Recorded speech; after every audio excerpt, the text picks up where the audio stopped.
ഒന്ന്, ഈ അറസ്റ്റ് ചെയ്യപ്പെട്ട രണ്ടുപേരെ എനിക്ക് നേരിട്ട് അറിയാം. മുഹമ്മദ് ഹുസൈനെ, അബ്ദുൽ സലാമിനെ എനിക്ക് നേരിട്ട് അറിയാം. അതിൽ മുഹമ്മദ് ഹുസൈൻ അവിടുത്തെ ഒരു യൂത്ത് കോൺഗ്രസ് പ്രവർത്തകനായിരുന്നു. ഞാൻ ആദ്യമായിട്ട് അദ്ദേഹത്തിനെ ഫോണിൽ വിളിക്കുന്നത് നവകേരള സദസ്സുമായിട്ട് അദ്ദേഹത്തിന് പെരുമ്പാവൂരിൽ കുറുപ്പമ്പടി MGM സ്കൂളിൻ്റെ മുമ്പിൽ വെച്ച് ക്രൂരമായ ലാത്തിച്ചാർജിൽ പരിക്കേറ്റ് അദ്ദേഹം കിടക്കുന്ന സമയത്താണ്. ഞാനന്ന് പരിക്കേറ്റ ആ നവകേരള സദസ്സ് നടക്കുമ്പോൾ എല്ലാ സ്ഥലത്തും ലാത്തിച്ചാർജും ആണ്. അപ്പോൾ ഇദ്ദേഹത്തെ ഫോണിൽ വിളിച്ചു. അങ്ങനെയാണ് ആദ്യമായിട്ട് ഫോണിൽ വിളിക്കുന്നത്. ഫോണിൽ വിളിച്ച് ആശ്വസിപ്പിച്ചു. എല്ലാവരും ആശ്വസിപ്പിക്കുമല്ലോ. ഫോണിൽ വിളിച്ച് തല്ലുകൊണ്ട ആളുകളൊക്കെ ഇയാൾക്ക് നല്ല പരിക്കേറ്റിരുന്നു. ആശ്വസിപ്പിച്ചു. അപ്പം ഞാൻ ആശ്വസിപ്പിച്ച കൂട്ടത്തിൽ എപ്പോഴെങ്കിലും ഞാനൊന്ന് വീട്ടിൽ വരാം എന്ന് പറഞ്ഞു. സാധാരണ പറയാറുണ്ട്, പറ്റാവുന്ന സ്ഥലത്ത് പോകാറുണ്ട്. അത് കഴിഞ്ഞിട്ട് കുറേ നാളുകൾക്ക് ശേഷം ഇയാൾക്ക് തിരുമലെല്ലാം കഴിഞ്ഞ് ചികിത്സ കഴിഞ്ഞ് വീട്ടിലിരിക്കുകയാണെന്ന് പറഞ്ഞു.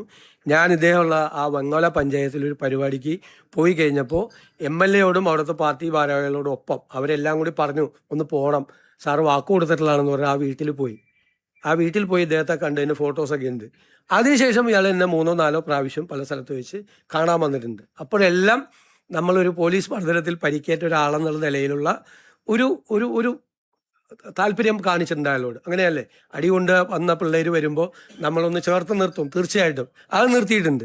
അപ്പോൾ ഒന്നും അവിടുത്തെ പാർട്ടിക്കാർക്കോ പബ്ലിക്കിനോ ഇതൊന്നും അറിയില്ലല്ലോ ഇദ്ദേഹത്തിന് ഇങ്ങനത്തെ ഒരു സംഭവം ഉണ്ടെന്ന്. ഇപ്പോൾ അറസ്റ്റ് ചെയ്യപ്പെട്ടപ്പോഴാണ് നമ്മൾ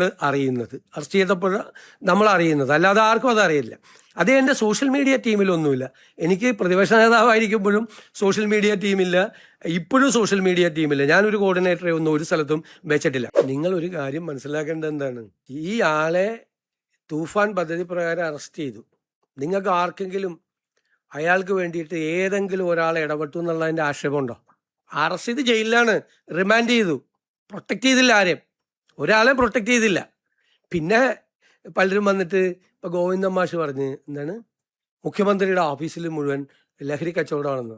മുൻ മുഖ്യമന്ത്രിയുടെ പ്രിൻസിപ്പൽ സെക്രട്ടറി സ്വർണ്ണക്കള്ളക്കടത്ത് കേസിൽ 100 ദിവസം ജയിലിൽ കിടന്നപ്പോൾ ഈ സെക്രട്ടറി എവിടെയായിരുന്നു? ഈ പാർട്ടി സെക്രട്ടറി പറഞ്ഞോട്ടെ. അത് പുള്ളി ഞാൻ എന്നെ കൊണ്ട് ഇത് പറയിപ്പിക്കാൻ വേണ്ടി ഇത് വന്ന് പറഞ്ഞത്.